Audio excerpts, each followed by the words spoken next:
through Queen of Pain's ult, where does the burst damage really come from to kill them? It would need to be kind of a prolonged fight where they're able to have Liquid on the back foot and chase them down, and Slock will be trying to get away. He'll use his Purge, and that's when you come in with this follow-up Dragon Eye stun type thing. I can see it playing out in my mind, but at the same time, you look at everything that Liquid have in their arsenal, and it's just hard. You're playing into these Tombstone team fights. Your heroes are definitely gonna get like arenaed at some point. You have Zeus giving vision for him to be able to jump with perfect clarity of where everyone is. You have 2 levels of save on top of Slock's own like purges to keep him safe from any of this. If you want to get an Orchid on your Queen of Pain, if you want to just have that stun and arrow, it looks like a really nice Slock game. I'll say that. Yeah, it does. But yeah, like you can imagine it in your mind the way the Goonsquad want to play, but it's so difficult to get into these scenarios when the opponent is trying to make sure you don't, right? It's like, on the one case, you can like, okay, I can imagine that it's all going to work out. You're imagining the jigsaw puzzle all completed in your head, and then you're like, okay, right, go and actually do it. You put a blindfold on Goonsquad and say, yeah, good luck getting these arrow initiations, the DK stuns. It's going to be a challenging one for them, especially against the Shadow Demon Undying support duo. It's going to control the lanes and make sure their cores are having a good time. But here we go, game 1 in this best of 3. We're up in the upper bracket, the TI-11 qualifiers for Western Europe. We've got a Matu Slark as Liquid take on Goonsquad. Aqua changing things up, of course, his Faceless Void ban means he's on the Weaver today. Being focused quite heavily by Liquid. Oh, that's very nice.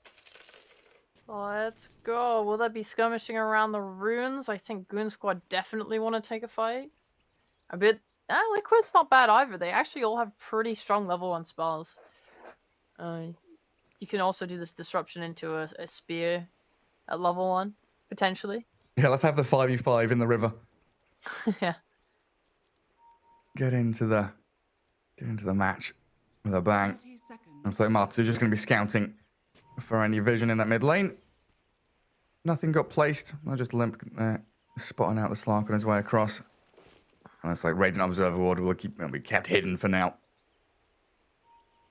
Liquid are going to have to spread out and look for these bounty runes. As for, we started with a stick on this DK, as has the Mirana. I guess that makes sense against Undying and Shadow Demon. No matter which laning support you're against, they're going to be spamming spells. Yeah, the stick's a big value. Big value for Goonsquad. It even looks like they're going for trying on First Blood top. I mean, they're bringing Omni. He's not exactly the strongest skirmisher, but any extra little damage helps with that Hammer of Purity if they're able to land an arrow. Hey, I'm so glad they added Hammer of Purity rather than Degen Aura.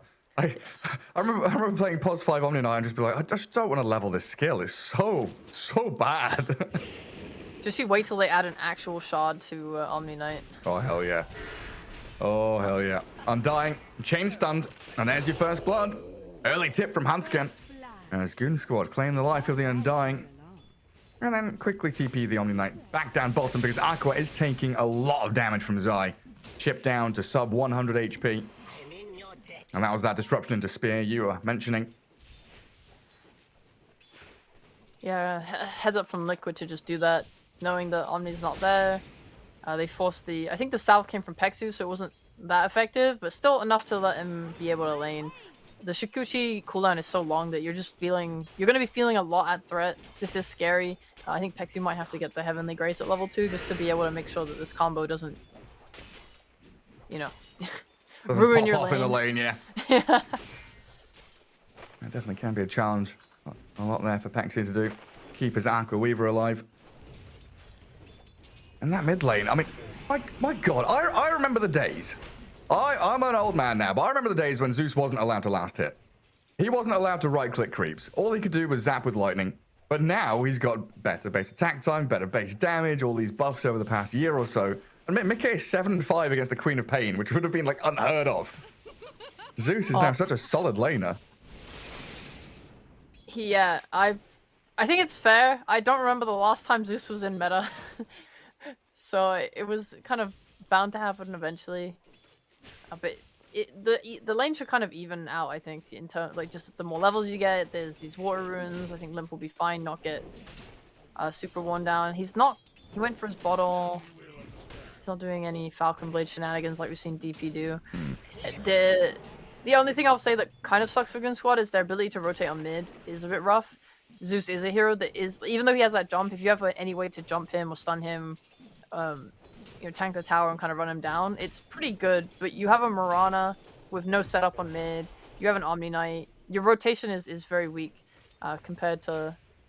Well, Liquid don't really have the best either, to be fair. But if they were to force the blink on Limp and then come from behind with a Tombstone or something, that could be really powerful. Yeah, just have a lot of nuke. There's also like no stuns bottom, so Shadow Demon can always TP mid and help out with a TP save. They did have another attempt on Aqua there, disruption into the spear, but Aqua and Peksu fighting back real hard. Every time they get gone on, they're turning, they're battling back into Zai, focusing onto that one individual hero. They brought him down pretty low. Zai is playing with fire here a little bit, as top lane Hanskin will leap away from the aggression of Matu and Insania. Laning into Weaver's never fun. On one hand, you always feel like you want the armor, and you're like, okay, I want a ring of protection for my soul ring, I want the chainmail from my phase boots, I want to be able to just lane. But in reality, now it feels like Mars just go double bracer, sometimes triple bracer. Oh, Peksu dies. Yeah, step too far forward. Just broke his way out of those trees and spotted Boxy. Yeah, Zai's gone from being on like 100 HP to tangoing back up and staying in the lane. Yeah, you're so sustainable with two braces. They keep nuffing it, but they can never nuff it enough. It's so tanky, do so much damage. Every time they go on you, you've got the potential to turn. When Boxy's nearby, anyway.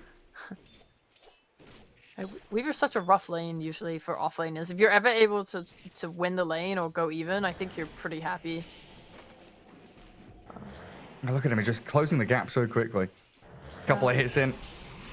But here comes that disruption. Zai gotta be wary of the bugs, and he whiffs his spear. He was too scared of the swarm on him. Gets taken down by Peksu. Boxy not gonna be able to finish the job either. He's got that Heavenly Grace up, while top lane, Insania, close to death, but he turns around, soul rips. And they've managed to recover after that first blood death of the Undying, and they've got Slark up at the top of the last hit board.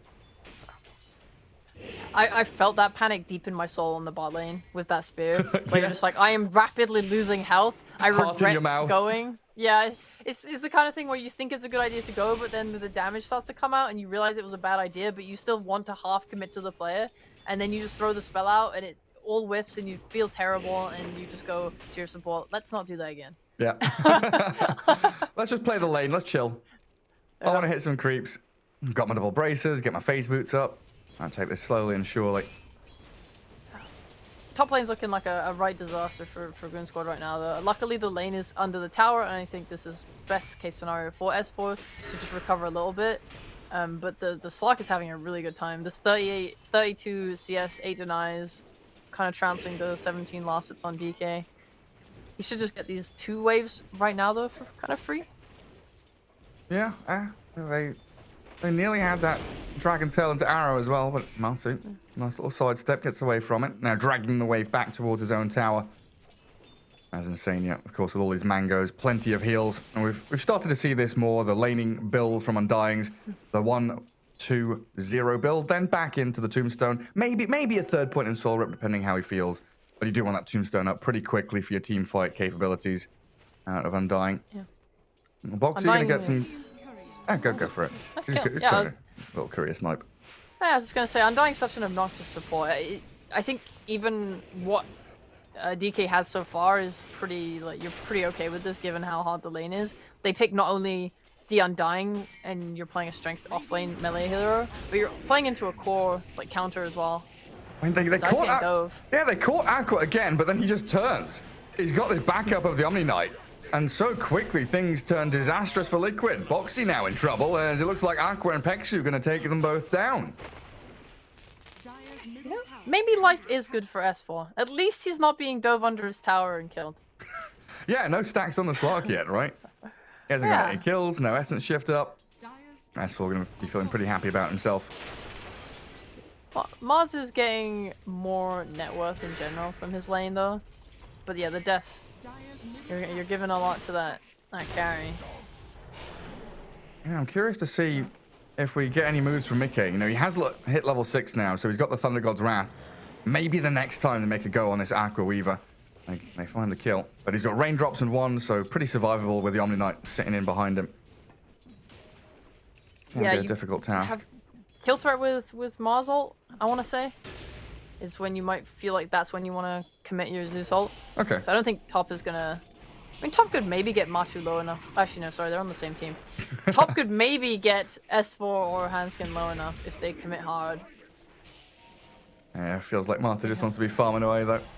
Yeah, but they have the Tombstone now, like you talked about, the threat from it. So now he's level 4 and he has it. If the wave is ever kind of up and S4's a out position, they could 100% make a go on him. Well, they're roaming towards mid to make sure the active rune is taken. Paxu grabs the arcane, no bottle refill for Mickey. And this is the second time he's had to kind of walk back to base in the past 2 minutes. Making that long walk home and then TPing back out to lane. So it has been a bit more difficult for him now against this Queen of Pain. Oh man, they tried to catch Aqua and they don't have him. He's actually still alive, even through the Thunder God's Wrath. The Heavenly Grace is just, way too strong. You're getting 22 strength from that. It's just all this extra health makes it so hard to kill. Yeah, 1400 HP Weaver with strength treads. And they also had a crack up top, but Mato and Insania with no stuns or slows can't really keep up with the Mirana or the DK. They're just trying to play up aggressive and keep S4 off the wave. Like when he walked up earlier, they don't even commit Tombstone. They just run at him as a 2, as a pair. Limp. And he just blinks away. Boxy came in with a bit of a poke, a D-ward. Try and get Mickey back into a comfortable spot while they go back up top. Dragon Tail, but no arrow, and Insania thinking about the tomb. Knowing the Mirana has leaps, though, not an option. As bottom, another dive onto Zai. Get the Mars away from his lane. Everywhere you look, it's just people charging towards enemy heroes. He's under his tier 2. This is where you're just saying, this is illegal. Please don't let this happen. And now Boxy in danger? Yeah, he's walked straight into them. Aqua has that Shikuchi to close the gap. Hexu already threw the hammer at him, and it looks like Boxy's straight up dead. A 5-1 start here. Oh, maybe with the stick charges. Boxy into the tree line. Aqua speared against the trees. He's dived too far. Nailed it. Yeah. But nailed it from his own teammate. He didn't. I don't think he saw the Mars TP. He probably should have been thinking about it. I guess they underestimated how quickly it would be for Mars to just regen. And they're going on S4 top as well. Lots of dives to the offlaners. Give me a stack, says Matu. Undying tanking the tower as Mickey kills off Hansken over towards the Radiant Triangle. And Insania survives to the tower. Limp. He throws a dagger at the back of Mickey. Just comes in to destroy the tombstone, get that bit of bonus gold on his way through. Yeah, lots of poking, lots of reactions coming in from both these teams. Laning stage pretty even, all things considered, though. It's like these side lanes have a lot of diving and poking and pressuring, but really it's not as big of a bloodbath as it feels like it is. The game does feel a bit passive, and I think that's just a result of these two mid laners really sitting in mid for 10 minutes. No one's going hardcore for these. They have the SD on bot. Yeah, Demonic Purge onto Pexu. These full ones, though, allowing them to stay alive that little bit longer, allowing for Limp's rotation. Hansken dead to the Thunder God's Wrath, but 2 quick kills bottom for Goonsquad with Limp's movement. Does give them a nice little play to get that Weaver involved. Yeah, I was gonna say, like, there's been no big brawls for these mid runes, which is where we usually see a lot of fighting and starting to move around the map, but everyone's been so devoted to their side lanes, and Limp and Mickey have just been happy to trade farm mid as a result. Now we're starting to see the reactions coming out from Limp, going to these side lanes, trying to make a move, running to top, TPing bot. This is not the kind of moves that a Zeus will make. He's been using his ult where he can, but it's not having like the massive effect that maybe a Quap ult might get on killing a carry or an offlane. I think S4's been sitting kind of pretty for quite some time now, recovering his game. They're just going to wait and try and get that Blink Dagger on him if they can. Yeah, that's when the game really starts for him, isn't it? Get Blink, roam around with a Mirana, you've got your hero pairings, or even the trio with the Queen of Pain as well. And DD Rune bottled up by Limp. Attempted deny from Boxy with those illusions. I don't know, how comfortably do you feel as both teams when this lane... This is a long laning stage, right? Usually we see laning stage break down. Well, if Nigma Galaxy's playing 5 minutes into the game when they're pushing tier 1s. I don't know, 7-8 minutes, people are really moving out the side lanes, getting into the jungle warding and rotating. This is a very static early game. Who does this favor? Both? It favors both teams? Both. Yeah, I think it does just favor both teams, because both teams know that they want items or levels and things that they can do, because you look at Liquid and you don't have a straight up tower hitter really, so these early rotations that something like a DP would give you is not quite there, so you're pretty happy to just chill in your lane and farm. And for Goonsquad, like I said, they're waiting for DK's blink. That's when they can start to make moves and plays, and you could, like, Aqua had a great lane, he's strong, you could rotate him top and commit 3 to 4 heroes to try and take this top tower with DK ult on top of that, but you don't have to. He's happy farming bot.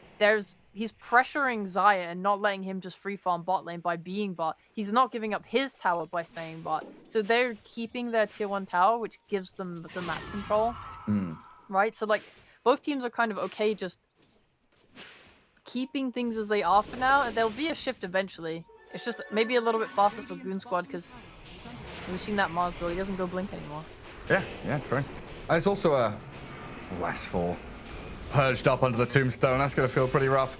He's tanky with raindrops, but 4 heroes from Liquid are brought up top to destroy him and delay that blink dagger timing. That is so desired by Goonsquad.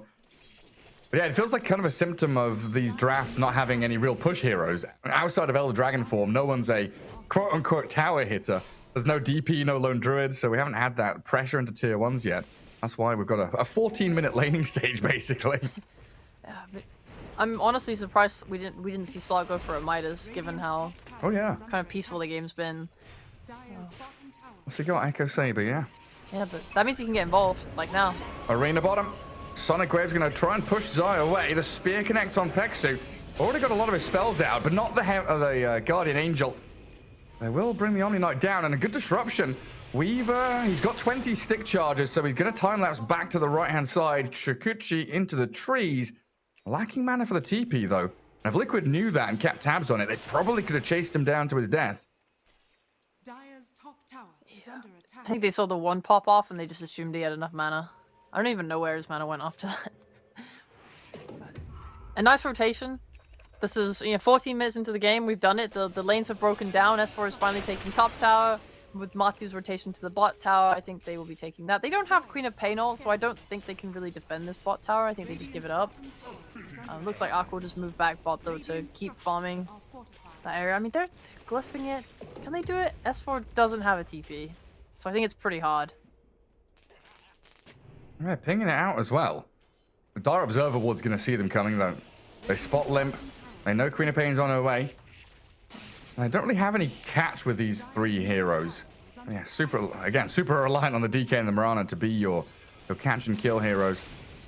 But with the lack of heroes to actually hit tower, the push will stop.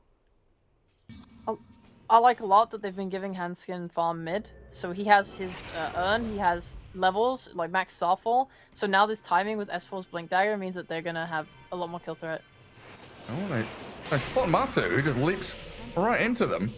Gets his ulti off as well, as the arena from Zai on the left side, 2 heroes inside, getting the spear on them and blowing up the supports. Mickey comes out with a double kill, and they're still chasing in towards Aqua and S4. Pounce lands, and Matu going to get another Essence Shift stack for himself. 4 permanent Agi now on your Slark. And Mickey with a tick-tock time. Potentially starting to run out for Goonsquad. That's definitely the worst case scenario for Goonsquad. This was their moment, right? They got the smoke, they came together for this. Aqua's gonna be okay or dead? Nah, he's dead. Dead. He is straight up dead. Yep. Pretty worst case scenario. When you get your blink timing like that, the smoke is pretty monumental. It's your reveal. You want to get a good kill off it. I think they went to do it bot because they wanted to maybe invade that triangle. It's a very difficult jump onto someone like Matu Slark just because if he sees you at all and he has that improved night vision, right, he can get that dark pact off and it makes your initiation so rough. Maybe they were kind of angling for bot. I'm not sure. Maybe they were waiting for Liquid to want to keep going there to push that tower, and they wanted to try and punish that. Either way, it didn't work. They broke the smoke on the Slark. Probably the only person that it feels really bad to break onto. And as a result, I mean, Zai, despite having queued up the BKB, he did go for a Blink Dagger. So I think with Matu and how active he's getting with this Echo Saber build, they definitely feel like they can up the tempo beyond what they were originally planning. Yeah, it feels pretty nice being able to get in on top of the Weaver, the Mirana, even the Queen of Pain to stick him in the arena, spear him up to the side. But it looks like Limp has a very fast BKB. 18 minutes in, Falcon Blade treads BKB, so the Queen of Pain has that safety now and a bit of free reign in the team fights. But we see them go on S4. The jump in, the pounce across, Ags on Matu as he disassembled his Echo Saber to give him that extra range to chase in onto the DK. Oh, and Matu has disassembled his Echo Saber for an Ags. Yeah. He just has an 18-minute Ags. I'm assuming he'll go back for the Echo Saber or turn that Oblivion. I don't even know what Orchid? this builds into anymore. I mean, it goes into Bloodthorn, not the actual Orchid itself, but Yeah. the Bloodthorn later on. And he's going to go for a solo kill on Pexu. Nothing stopping him. Speared up and blown up by Mickey. Tower is under attack. And you can see the rest of Goonsquad, they're kind of angling towards top jungle, looking to connect with Aqua.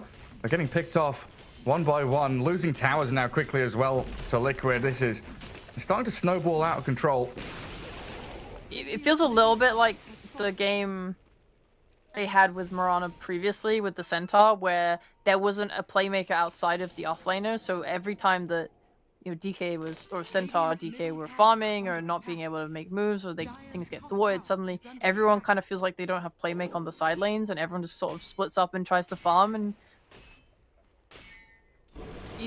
you don't have that problem on Liquid in comparison. You have a Mars with Blink, he can set up with Arena Spear. You have a Shadow Demon who can use his Disruption to set up as well. This Slark is playing absolutely aggressive out of Yes. his mind. Like, he's setting up his own kills. That's the thing, like Slark is just like leaping in 1v4, 1v5, not seeming to care.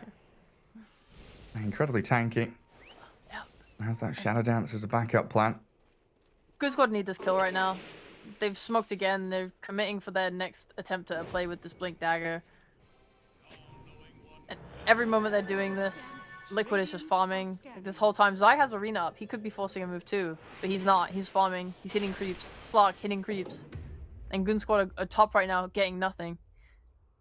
Yeah, much better position on the map for Liquid.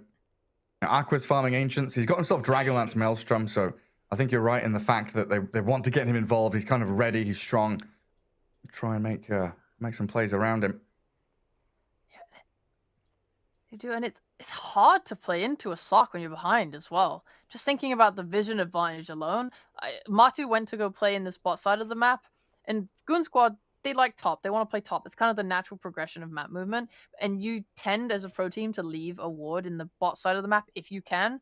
Just so you can see where the enemy's farming, so to know if you're under any threat. If you see a sort of kill potential there, you can smoke to the ward. But that doesn't happen with Slark because of the passive from Shadow Dance. Knowing you're under vision, being able to deward that, it pretty much gives full safety to Liquid when they playing bottom, and it makes Goonsquad's kind of one real play make with this DK dagger much harder. Like, their play has to kind of come from instead maybe walking into this area and with a smoke, and when smoke breaks you put a ward down, or put the ward down on the cliff, and as soon as someone shows on it you jump. Otherwise you just avoid that situation altogether, because it is scary. You're playing into a Zai Mars with Blink, you're playing into a Tombstone. One wrong move, it's just awfully hard. That's the thing. Life must be so easy for Insania this game. Usually he's the one spamming sentries, buying wards, running around in this dewarding battle against the opponent pos 5, but yeah, you're right. He's got Slark to spot vision. They've got Zeus to deward. There's not much that Insania actually needs to spend money on, so he can just go straight into Holy Locket. Yeah.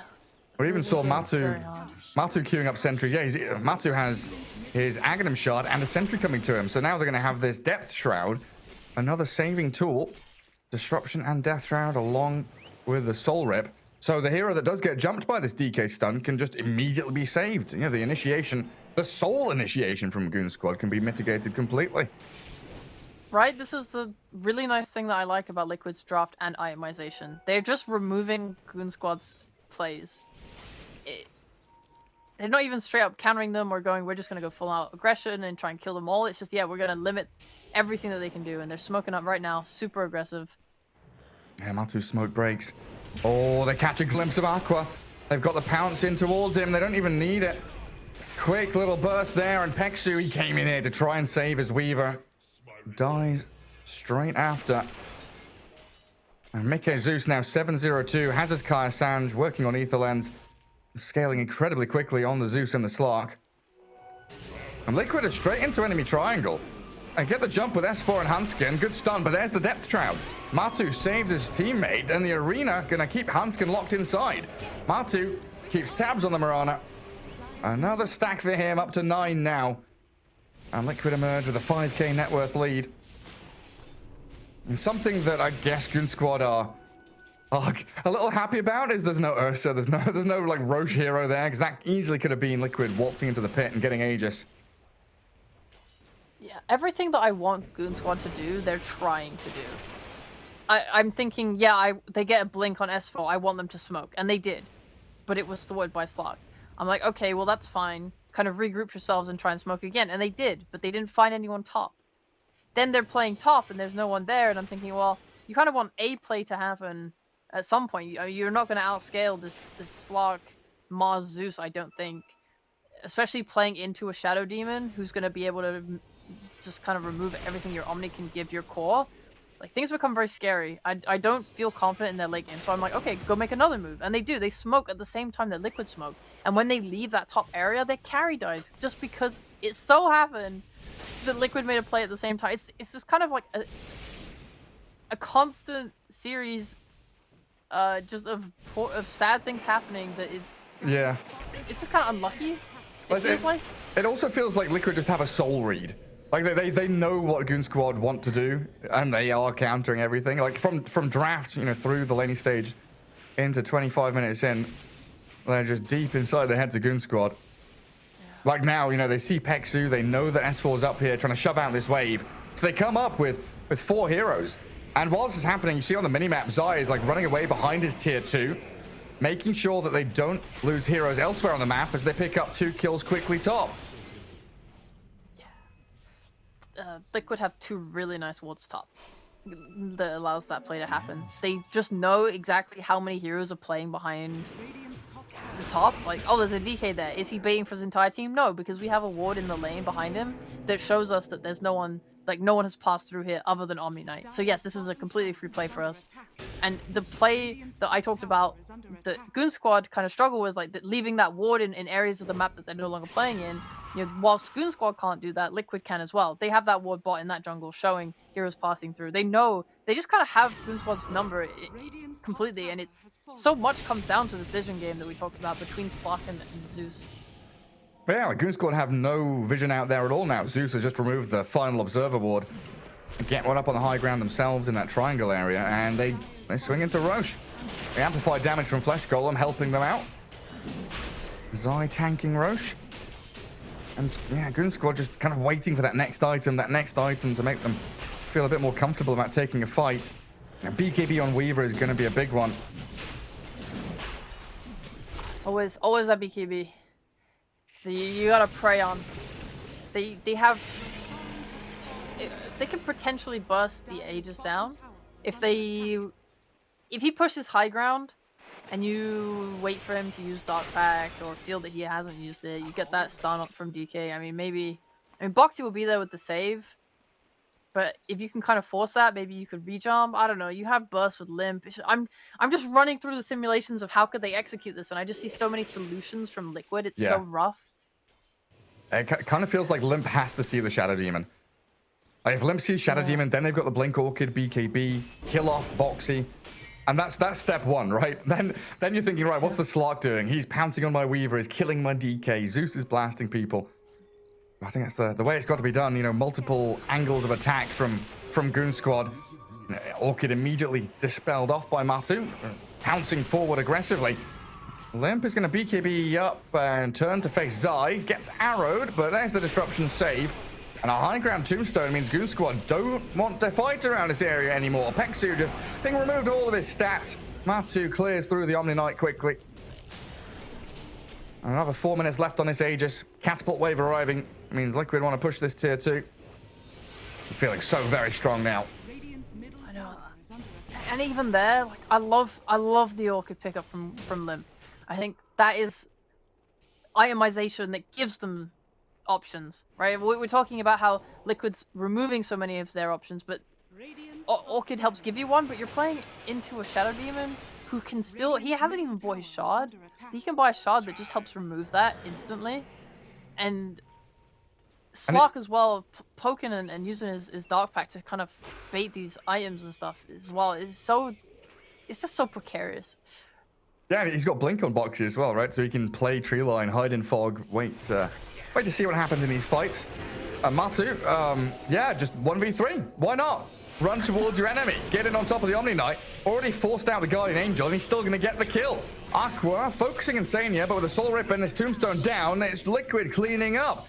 Aqua. BKB Chikuchiing back towards Fountain. Gonna get a bit of distance, but Matu closes the gap quickly. Aegis still in hand, so no fear from the Slark. And Liquid rallying around that mid lane again to pressure tier 2. Yeah, I mean, it's only like a 5-6k net worth lead, but because of the lopsided draft, the way that Liquid have played out the end of the laning stage, it feels like it's 20k lead for Liquid. They're so dominant right now.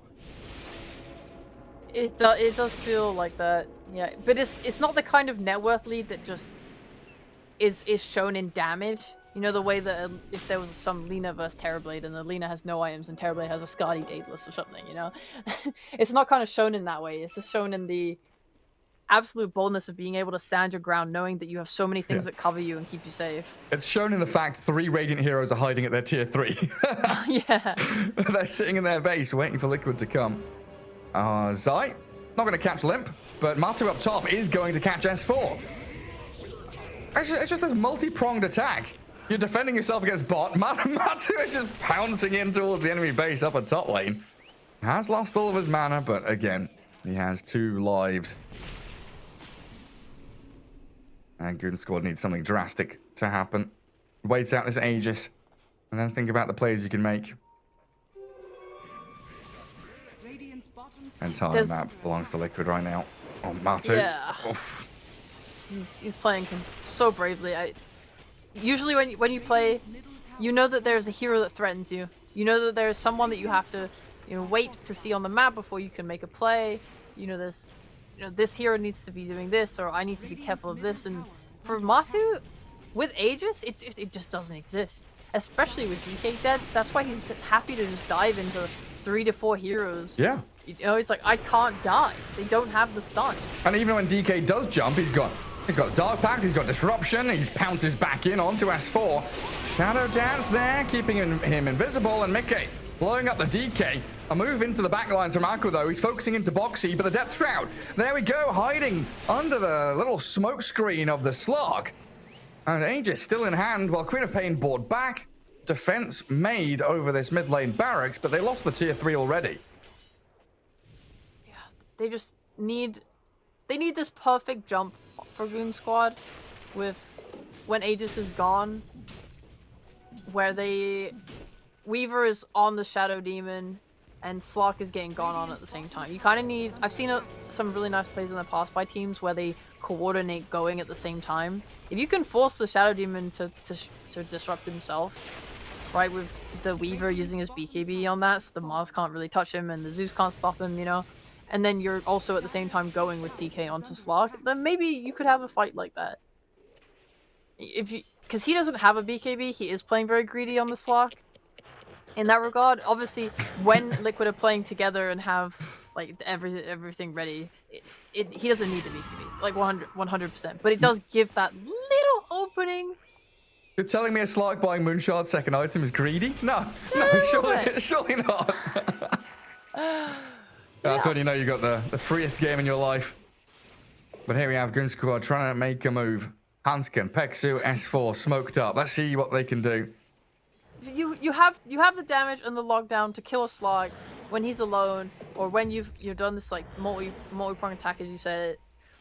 You have an Orchid, you have Queen of Pain ult, you have a Weaver who does have items, right? The slot can die. Oh. You just need the right conditions. Oh, Boxy. Oh, he blinks away just in time. Got the disruption out on the DK and TP's away. And he was cutting wave. And again, this is another difficulty they're having as Goonsquad, that vision game you talked about 10 minutes ago or so. They've got 2 observer wards up in their triangle. But that doesn't spot Matu leaping onto Aqua and forcing an early time lapse.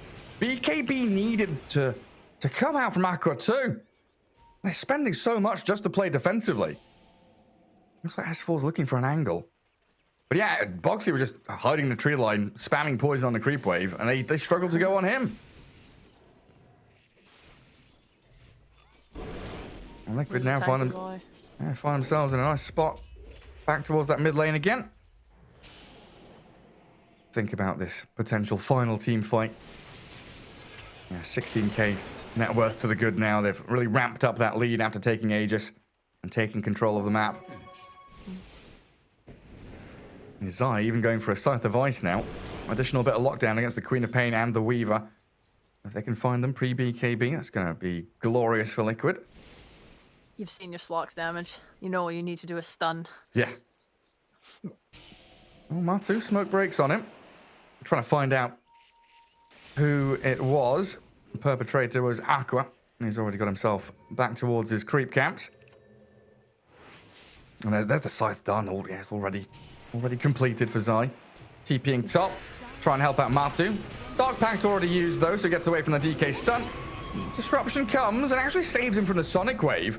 Okay. Where is he? TPing back up to top. Need a bit more assistance here with the Nimbus and the long-range global nuke damage.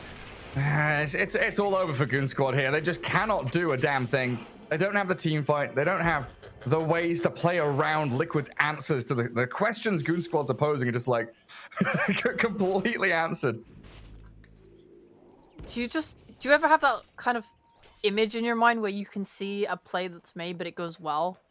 And I feel like at least 5 of them this game could have gone so good if Matu didn't just get the Dark Pact off at the right moment, at the right second. His reaction and speed, old game. I don't know, I just feel like I saw like an Orchid on like the last tick of a Dark Pact at one point. Stuff like that, you know? It feels so close so many times and then it just doesn't work out. Yeah, but I guess this is the problem when you have one hero that does all of the work. S4 must be scratching his head thinking, how do I make this any better for my team? What can I actually do to deal with this? Not a lot. I mean, the only things I see are those 2 kind of plays. I see the play where, like I said earlier, like if Weaver can go on Shadow Demon so that he can't save the Slark, and they get Slark at the same time with no Dark Pact, then there's a way. Or the Queen of Pain Orchids, Boxy. Yeah, or they just get like oh, he's dead. He is dead. Double pounce into the Hex. And a beyond godlike Slark. 11-0-10 for Matu. Yeah. These picks are just... Like, the Shadow Demon pick was exceptional, but the Slark pick is, like, top-notch, you know? They've had such free games. Together, it's out of this world. Yeah. I think the move that Goonsquad made was not bad. Not this one, but the one before where they went top, because, like, previous to Zai getting his Hex, he was a lone bot, and Zeus is global, but Slark was a lone top. I think trying to make the use of that and go for a pick-off or something, you know, anything is the right play, because that was the second thing I see for them. Their way, if they can find Slark alone on that side lane, he's killable. Yeah. Oh, Matu. He's got the gem. So he sees Aqua. Arrow flies straight overhead. And Limp needed to try and guard the Weaver while Peksu dies. Aqua going to time that's back into the Nimbus, and Matu just chasing him down with the help of Insania and Boxy here. Good Sonic Wave push back though from Limp, guarding the Weaver on his retreat. And Hanskin being eyed up. Got the Scythe on the Mirana. Couple of leaps, but none remaining. Nothing to stop the TP at that point though. But yeah, I don't know, as a rule of thumb, it feels like single target and magic damage always struggle as the game goes later and later. So I don't see it getting any easier for Goonsquad. No. And Aqua, you know, he's got 4 rapiers queued up. That feels like the only way back into the game at this point. Yes. Get rapiers, do big damage. Get big damage. Yeah, he has a Lincoln's and a BKB. If he has just a big source of damage, then yeah, potentially kill that Shadow Demon and start the fight would be absolutely insane. And up to high ground they go. S4 onto Boxy. Limp is there, but the Depth Shroud saves them up. They've broken and purged the Queen of Pain. She can blink away in a second and has the Guardian Angel as a bit of backup. The safety net of the Omni Knight working out to keep Goonsquad alive. But Matumba Man, he's still able to fight here. Bubbled up and saved by Boxy and still holds the Aegis. So Matu healed as Insania Soul Rips and heals it back up to full. DK down for 45 seconds, so you've lost your one tool here. Your Sledgehammer's gone. And you're going to lose your mid laner barracks. Oh, Aqua. Oh, he got off his BKB. Matu trying to land the bashes in, but silenced at this point. Boxy and Insania trying to lurk in the shadows, but they've got the Scythe of Ice, hexing up Weaver, chasing to the base to kill off Peksu now as well. And GG is called 32-7. As straightforward as it can get for Liquid here in game number 1. Super, super clean. Very reminiscent of how they played versus DGG as well.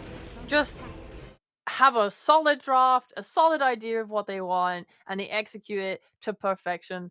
Obviously, Goonsquad holding on with that hope that maybe there was just a little play here or there that they might be able to get to come back into the game, but Team Liquid really just didn't give them many chances at all. They were so limited in their plays. They had no vision all game long. It's really hard to play into that. And just the supports and everyone are just covering each other constantly. Yeah. Everywhere they're on the map from 15 minutes onwards, they were basically as 5. Now, occasionally you'd see Zai going out onto the side lanes to shove waves or try and irritate people. But yeah, just a quick see DK not having the best of times. 0-10 for S4. You know, these... The Queen of Pain, oh my god, the Queen of Pain was 2-1-1. I guess that's more of an indication of how the struggle was for them. Limp just not being involved in anything because there wasn't anything to be involved in.